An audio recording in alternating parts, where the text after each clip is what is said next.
All right, John. Well, it sounds like this will be a sweet thing for you. If you want to fill out the top part of that, I'll take care of you.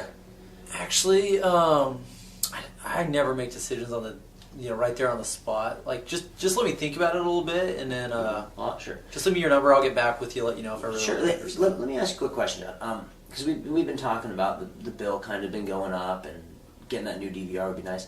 When was the first time you noticed your bill was a little bit too high? If you can think about it. Beginning of the year? Beginning of the year? About a year. 6 months ago? Yeah, about that. You've probably been thinking about this since then. Probably seen a dozen flyers in the mail. The thing I can tell you, I know for myself and most folks, I want to make sure that you're making the right decision. But usually when people have the right information, you can make the right decision pretty quickly.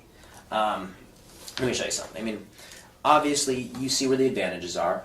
It sounds like you have pretty concrete complaints with the price kind of continually going up. Yeah. And like you said, it would be nice to have that newer DVR where you can record more shows.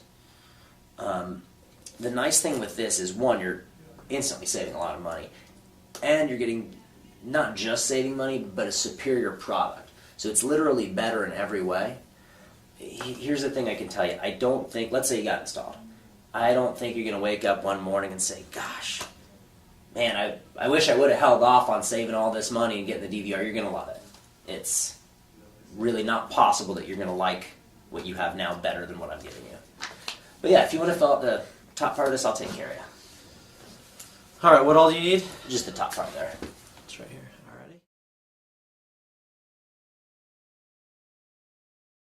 So a couple things that I noticed with what you were doing there, Jay. One, and we're going to probably talk about this over and over, and people will notice that in your videos, is your nonverbal communication is extremely powerful, right?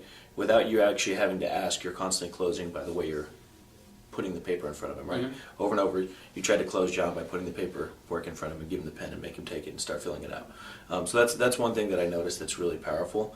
That said, let's talk a little bit about the psychology behind what were you going for there when he came up with the I want to think about it. You immediately asked him a question to draw out a point. What were you trying to draw out? Well, most customers have seen our advertisements. They've seen the flyers. They've seen hundreds of examples of competition, other companies marketing for them, their own company marketing for new customers. Mm-hmm. Chances are he's been thinking about it. If we're sitting here in this conversation, there's no way that if I'm trying to sell you, you could say you've never thought about DirecTV before. Of course you have. You can't go into an Applebee's without seeing our logo.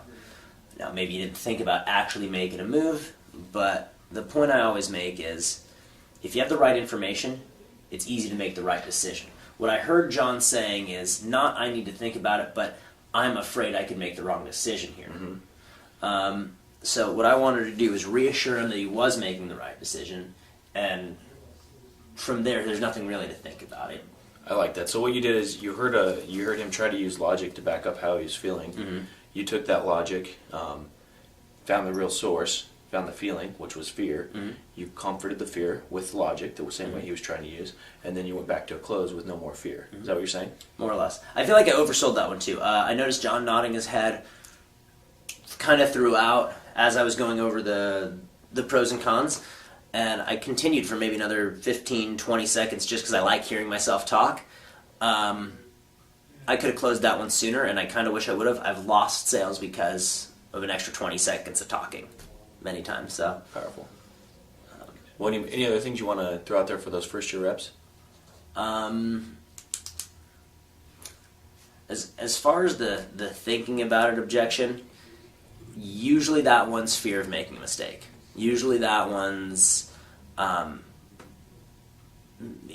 just reminding the customer of why it's better for them and showing them in a very concrete side-by-side way, this is what you have, this is what you're getting. There's nothing to think about.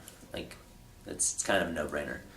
Analogies are really good with the thinker ones too. You can compare their car to if you've seen the training that Jamie London did, he compared a car to a newer car and said, which one would you rather have? I mean, you might think about it, but this is obviously the better car.